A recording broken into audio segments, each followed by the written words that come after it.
Okay, today's shir is sponsored Le'ilu Nishmas, the Rebbe of Meilich. Today's his yard site.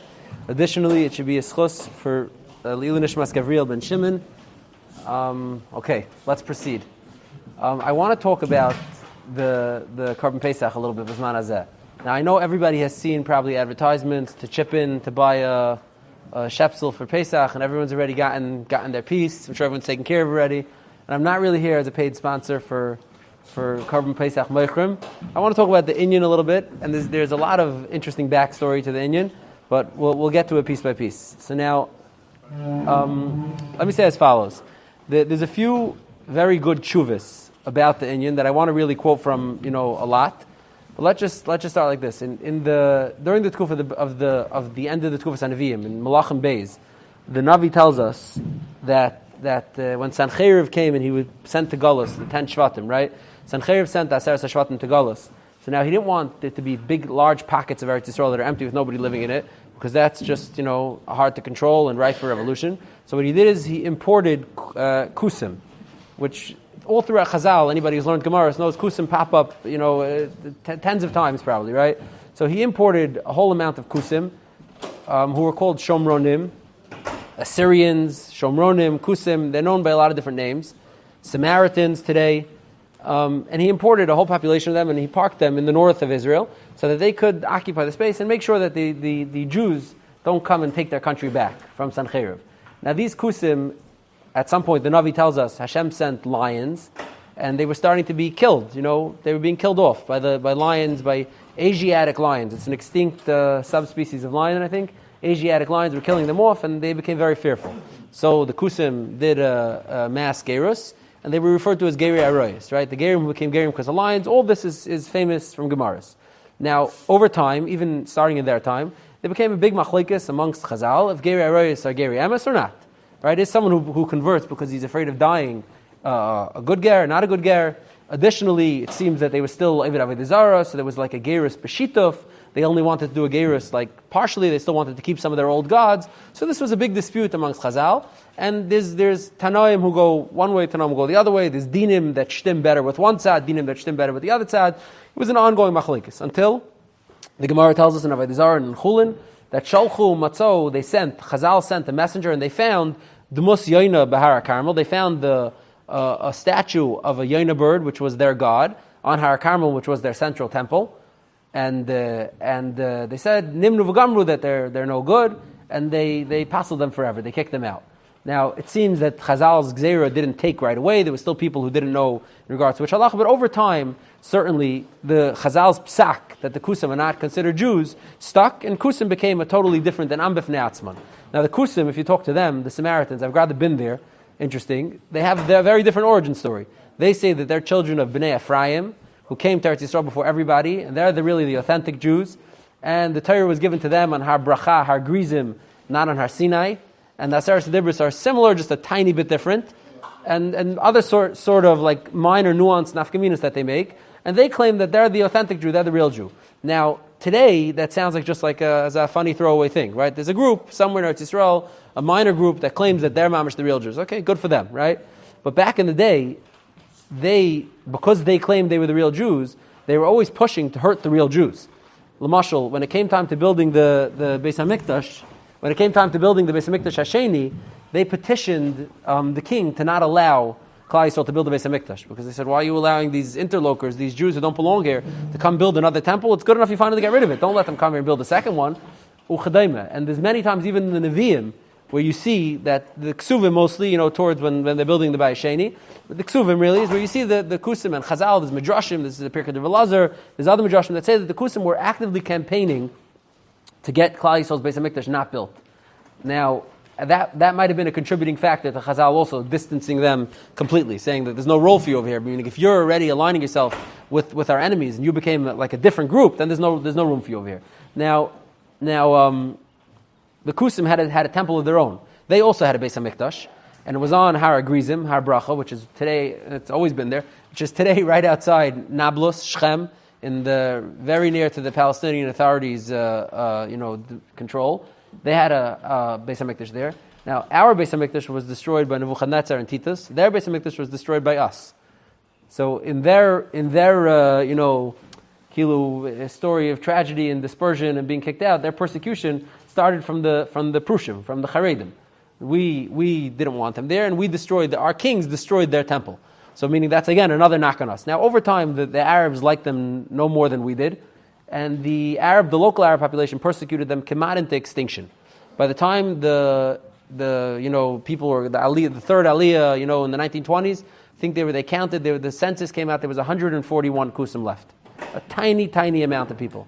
Now Yitzchak ben Tzvi, one of the Israeli presidents, took a special liking to the Kusim. He loved all sorts of funny far out clans who claimed to be Jewish. He had a special ayin tov for clans who claimed to be Jewish, and he helped rehabilitate them. He gave them citizenship. He gave them some cities, and today they've grown to the massive size of 1,400 people.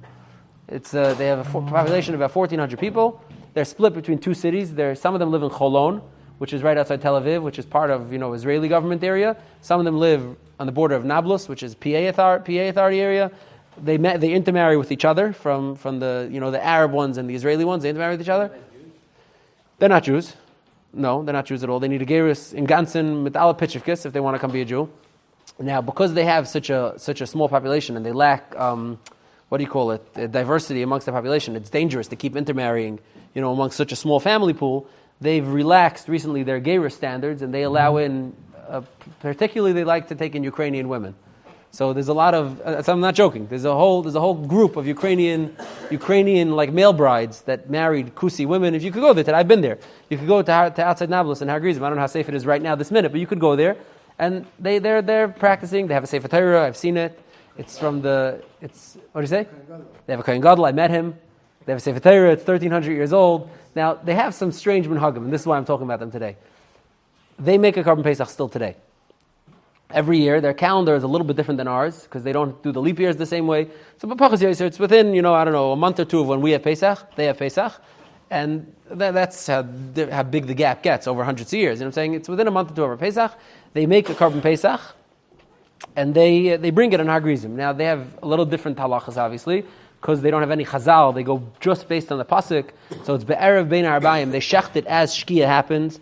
They have, celebrate labayis. Every family has it. You could read articles. I actually printed one out here. This picture, it was in the mishpacha like 10 years ago. There's pictures of it. When I'm done, anyone can take it if you want. But they make a Korban Pesach every year. Celebrate labayis, celebrate whatever, and they eat. They sacrifice it. They do zrika. They even take agudas ezav and they smear from the blood of their Korban Pesach on their doors. They still do that every single year. So meaning they have a minhag of Korban Pesach, and it's a big event to go to. Thousands of people go to watch the Korban Pesach being brought in outside Nablus in their village over there to watch the Korban Pesach be brought. Now, obviously, Kamuvan, this is not a proper Korban Pesach. Mi kama taimim. It's much more daimah to the Gemara in Pesachim and Daf Gimel that talks about a guy eating from the Korban Pesach and Rabbi killing him, which we'll get to in Mitzvah Shem. But what's about real people bringing real Korbanos Pesach? Is there an option? Is there a desire? Is there a chiyuv? Is it a mitzvah?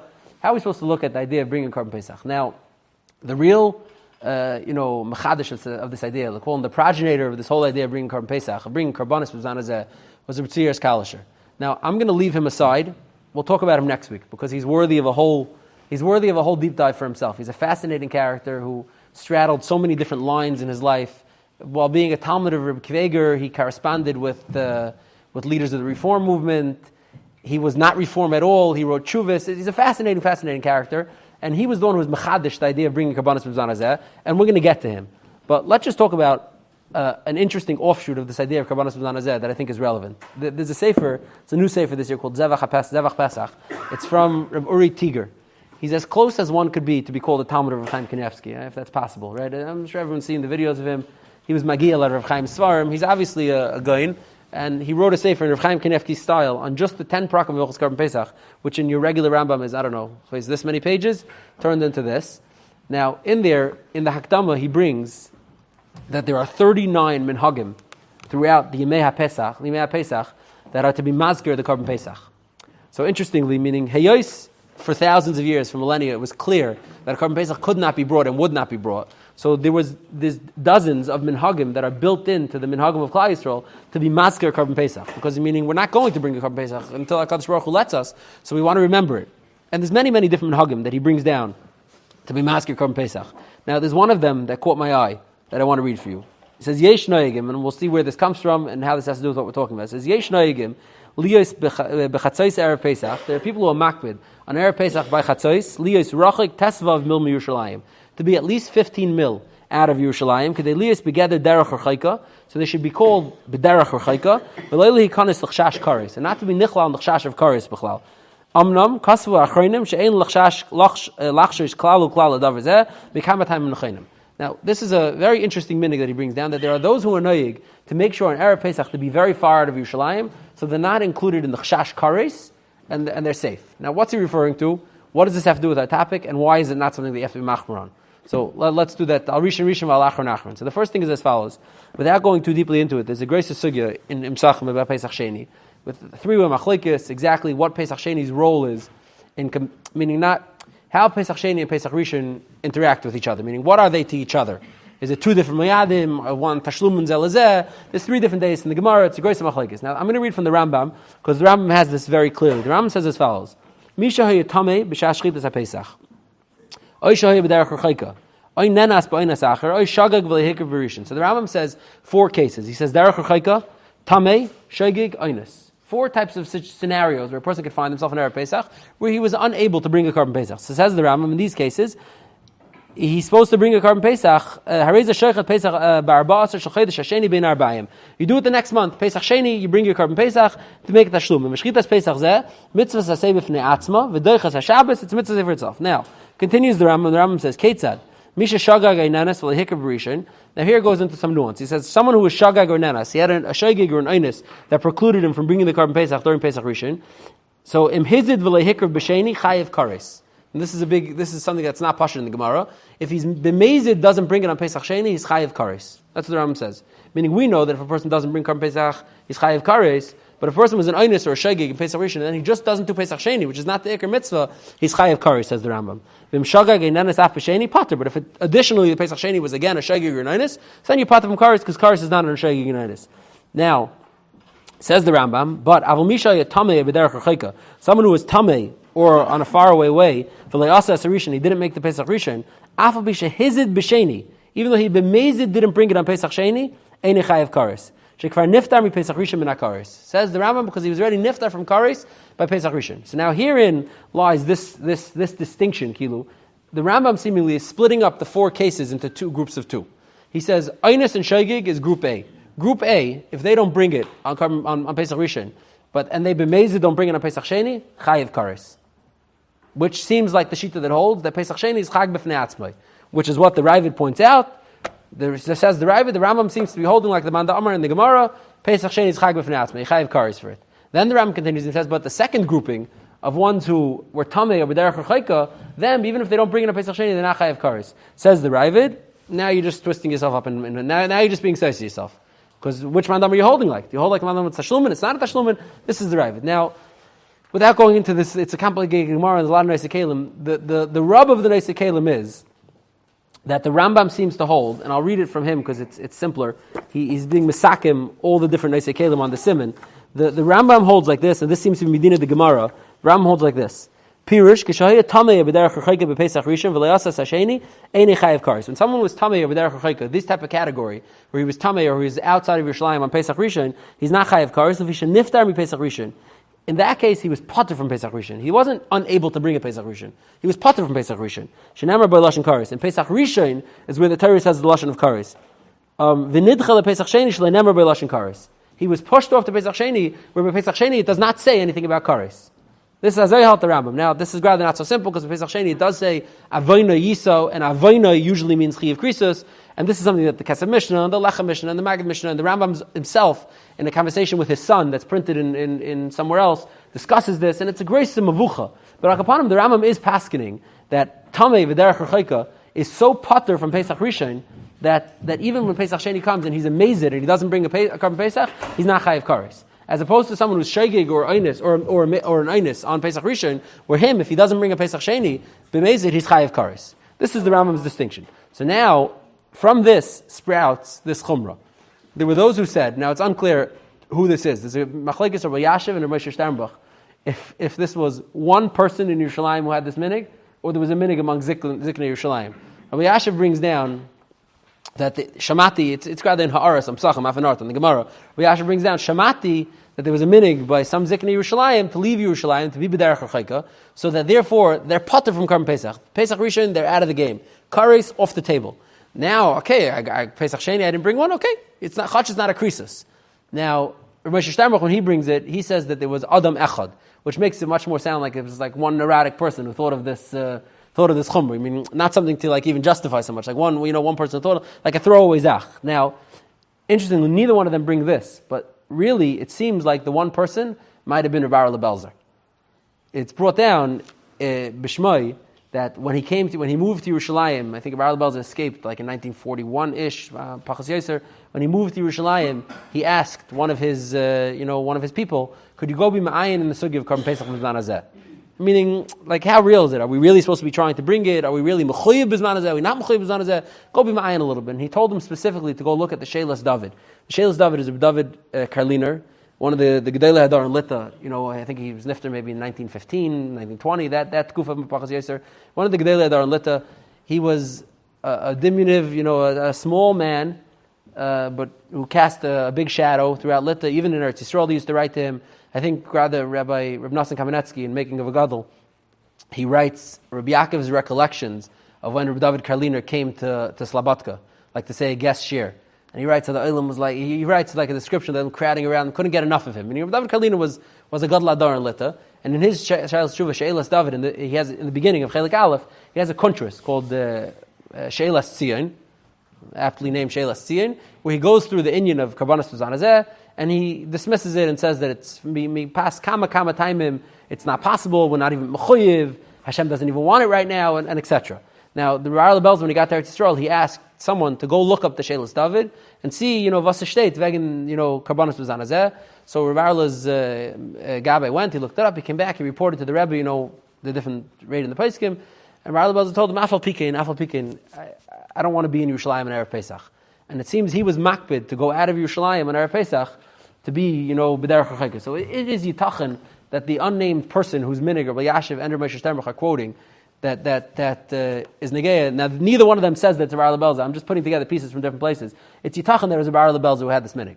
Now, interestingly, is that not only did it have a makar, the first Erlei Rav, the Hisayrus Tshuva, he writes in the Tshuva, he was very phenomenal with bringing back Karbanos B'zman hazeh. He was an Einikol of the Chasam Sofer. The Chasam Sofer, of all the Gedolei HaPoskim, and next week we'll talk about this more in detail, of all the Gedolei HaPoskim who were open to the idea of Karbanos B'zman hazeh, the Chasam Sofer, Ki'ilu, took it the most seriously. Rabbi Kveger, at the end of the day, concludes against it. The Binyan Tzion concludes harshly against it. Rabbi David Karliner is against it. The Chasam Sofer never says he's against it. There's a lot of makam to see the Chasam Sofer didn't hold it could be practical, but the Chasam Sofer is open to it. So the Hisayrus Tshuva, the first Erlei Rav, who was the Chasam Sofer's Einikol, he was very, ungevarmt by the idea of bringing Karbanos B'zman hazeh. And he has a few tshuvas. He wrote to Beis Chaim Zonnenfeld, who was in Yerushalayim, who was a friend of his from Yeshiva. He wrote to Beis Chaim Zonnenfeld, Shamati, that now the situation on the ground allows for it. How do we go about it? He wrote to the Saba Kadisha, I think. He wrote to the Sephardic chief rabbi. And in one of his tshuvas, he writes that I even heard that the reason why people, hundreds of years ago, were makbid to live in Tzfas and didn't want to live in Yerushalayim was so that Erev Pesach they could be b'derech HaChaika. So the real makar is the Hisayrus Tshuva from the Erlei Rav, who says that there's a reason to stay out of Yerushalayim, and at Kach they lived in Tzfas, not in Yerushalayim. Now, rather he says to Hizeda because the Sefer was in a Musar Shmuz, in a Tshuva in Hilchos Tzedakah, and in a Musar Shmuz in a hesped that he gave after the earthquakes in Tzfas. The Sefer says Yerushalayim Tavel Baina. The Yerushalayim is manning its derech eretz. Hayitachin to live elsewhere and not live in Yerushalayim. So shtickle steer between the Zayda and the Einikol. But Al Kapanim, he says that the reason why they lived in Tzfas was to avoid, being b'derech HaChaika. So this is this minig that Rabbi Tiger is quoting b'shem Rabbi Yashiv and Rosh Sternbach, that a person should try to be b'derech HaChaika to avoid the kares issue. Meaning kilu hayos, Korban Pesach is on the table. It's possible to do it, let's say. The premise has to be that it's possible to do it. We could create the scenario that could allow us to bring a Korban Pesach. So the Neibazoi, you stam lifter b'li klomi afshar. So in order to avoid that, be out of Yerushalayim so that you're not, you're out of the krisis game. Now, the Tzitz Eliezer has a great tshuva, if I may say so myself, going through this inyan very, very thoroughly, and before he gets to the part about Karbanos B'zman hazeh, which like I said, we're going to save for next week with the Tzirish Kalisher, he goes through this and he brings a few very fascinating tidbits about this. So the child is as follows. I think it's a chelik yud beis. He says as follows: Adash shalani yesh makam lahachmer bizmanenu latzes mirushalayim be'er Pesach bizman hakravas korban Pesach. He says someone asked me if there's makam to be machmer to go out of Yerushalayim and Erev Pesach. So you should be mufkar from the chiyav hakravas korban Pesach b'chlal, and you shouldn't be nichal on the shayla b'chlal. Now, so he says as follows: L'daiti ein makam l'chumra b'zeh chlal. He says then he says, you're going to tell me that karbanos was not as possible, and if you go through the Pesach charade, korban Pesach seems to be uniquely suited to be possible, which we'll get to in Mitzvah Shem. So it says kol zeh is just, he says it's just an arichas halchuba and amushas v'nemushas d'nemushas. I'm learning Matthias now. It's halchuba and amushas v'nemushas d'nemushas. It's something everybody went through. He says, but afal pikein, nobody ever thought to do it. L'maisi. He says it's connected him before pasuk mikra malei kasav v'ashimoisi is mikdashchem v'lei ariach b'reich nichaychechem. HaKadosh Baruch Hu tells him, I'm going to destroy your Beis HaMikdash, and I'm no longer going to smell the smell of your karbanos. V'kol b'zeh tarti, he says, it includes two things. A, that you're not shelo yihi l'ratzon lefanav sheyakriv v'lei as karbanos. V'gam yigrom shelo yihi afilu zeichli. He says the Sabai is funny. Continues. Then he brings some of the greatest hits on the topic. So he brings, interestingly, that the Kuzri writes Afanart in a place. The Kuzri writes Lahedya that if we were supposed to be bringing karbanos b'zman hazeh, he says hayinu mitzuvim lahakav karbanos. If Klal Yisrael would be obligated to bring karbanos b'zman hazeh, hayinu yoidim eich nishchatim. We'd know how they're shechted. Ule'ez tzad v'kibul damei v'hafshatei v'nituchay l'kam nituchim minatchem. We'd know all the prati dinim. He says the fact that Klal Yisrael has so forgotten all the dinim, and we know the Chavetz Chaim was very busy pushing this b'shaita, to reinstate and reawaken and reinvigorate the limit of these inyanim. He says the fact that Klal Yisrael, by and large, has no knowledge of this tells you that it's not even desirable at this moment. It's not something he's supposed to be bringing. Now, to mamish put a bow on that idea, that kilu there's a min shemayim, kilu the pasuk says v'lei ariach, and the Kuzri says min shemayim. It's clear there's something that he brings and others bring from the Tzanzarav, which is fascinating. The Rechaim, who was not one to mince words, we know that from literally from Mashin Matzah last year, this time. The Rechaim was not one to mince words. When they brought him the Drishas Tzion, which was Tzvi Kalash's sefer to elaborate on the idea of Karbanos B'zman Hazeh, the Rechaim said as follows, and I think there's a lot of beauty in this quote. The Rechaim said, "Tzvot geven a groise shad, if after waiting all these thousands of years to bring Karbanos, we brought it ourselves." I think there's some tifkeit there. It's like a groise tifkeit, meaning you want to know if you could force it, you could make the situation, you could do this, you could figure out all the pratim which we'll go into. He said it would be a big shot if HaKadosh Baruch Hu kicked us out and withheld us from bringing Karbanos for thousands of years, and at the end of the day, He didn't even bring us back. We brought it ourselves. This is what the Rechaim's quote is. Now, the mashmayis is, so to speak, and this is what the person the Shayil is writing to him is, that Akapanim the Rechaim would hold that it's in play, right? The Rechaim says it would be a shad. It sounds like the Rechaim holds it's in play. You could bring a Korban Pesach, meaning based on all the Drishas Tzion's rationales and etc. You could bring it. There's some sort of outside reason, it would be a shad that we should bring it ourselves, but you could bring it. So he brings that the Rechaim elsewhere, when they brought him the Sefer Drishas Tzion, said that I'm going to quote it because he quotes it. He said they should burn it, they should get rid of it. And when they talked about going in the Har Bayis, there was a Kol Kair from Yosef Chaim and etc. He says it's very clear the Rechaim held much stronger opinions against bringing Karbanos B'zman Hazeh, and the Rechaim just wanted to avoid being drawn into this machlekes. So instead, he gave a chassidish answer, just it's what given a shad, which really there's nothing you could do to argue with him. He said it's a shad. It's not a shad. It is a shad. You can't really argue with the Rechaim on that. Instead of going into the reasons, saying I ate for para, I the tzitz, I the makkah, instead of going into prati dinim where it's yesh makom l'tfakeach, he just said something that there's nothing to discuss. Now, one more famous person that there's a famous quote attributed to him that would seem to imply that he agreed there could be Karbanos B'zman Hazeh is the Gaon. Strangely, the Gaon quoted by. This is a whole ishtalshalos of who quotes it. There's a sefer called Seilu HaMasila from Rav Nassim Friedland, who quotes that he heard from Yosef Zundel of Salant, who was a Talmud Muvik of Rav Chaim Volozhner, who was a Talmud Muvik of the Gaon, who said as follows, and it's a Yiddish quote. He said as follows: "As mevelen a roif hafen mit dem Korban tamid, auf dem Har Bayis is shoym noch alts." The Gaon says if we'll chap around one Korban tamid on the Har Bayis, it's already after everything. Meaning to say, you could force the whole process, the whole Mashiach, the whole, bringing Karbanos, jump-starting everything. The Gaon is, so to speak, saying if you could just figure out how to get one Korban tamid on the Har Bayis, So it's nach already. That's it. Everything's in the rearview mirror. We're done. So it would imply, like the Gaon seems to hold, that this is a worthy goal of pursuing. Maybe it's even possible to do. Now, Tzitz Eliezer goes through every time where this quote shows up and shows how side A, there's theorists in it. B, you could have the Netziv, who they say the quote over in his name says something totally different elsewhere. So he says Lav Mar Bar Rav Ashi Chasam Alei, and this is not an authentic quote from the Gaon. And even so, he says maybe the Gaon meant it like Ba'ifan, like Masay Yav Liyadi V'Kaimena, not something that you could actually do. More like halavai, if there could be one tamid, and we'll be in the rearview mirror, we'll be done.